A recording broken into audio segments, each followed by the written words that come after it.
Viral pria ngaku Kopassus ngamuk di warung makan dan tendang meja, kesal karena lama dilayani.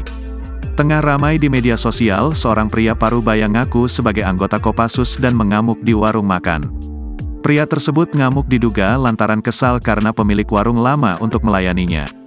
Karena tak sanggup menahan dan mengontrol emosi, pria tersebut kemudian ngamuk mendatangi pemilik warung makan. Momen saat pria Parubaya itu ngamuk ke pemilik warung direkam oleh pembeli lain dan beredar luas setelah diunggah akun Instagram @isrojayofficial. Dalam video berdurasi singkat tersebut tampak pria Parubaya yang mengenakan baju kaos TNI mendatangi meja kasir warung makan. Ia kemudian marah-marah ke pemilik dan karyawan warung makan tersebut. Dalam keterangan unggahan itu disebutkan bahwa pria Parubaya itu ngamuk lantaran dicueki oleh pemilik warung. Viral di sosial media seorang bapak menggunakan kaos abdi negara dan mengaku Kopassus. Beliau marah-marah di tempat makan karena diduga merasa dicuekin, isi narasi dalam keterangan unggahan. Terlihat dalam video itu, pria Parubaya dengan perut buncit tersebut melontarkan kata-kata kasar kepada pemilik warung.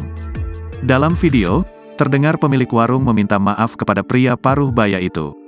Meski pemilik warung sudah meminta maaf, pria berkaos hijau tersebut tetap ngamuk dan melontarkan makian.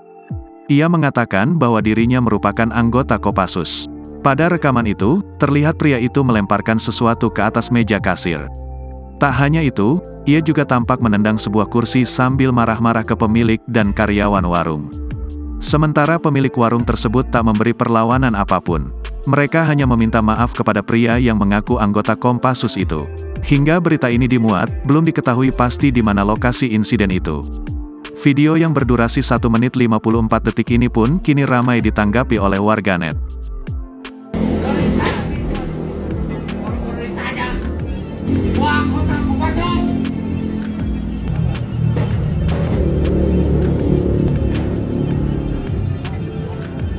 Download Tribun X sekarang, menghadirkan lokal menjadi Indonesia.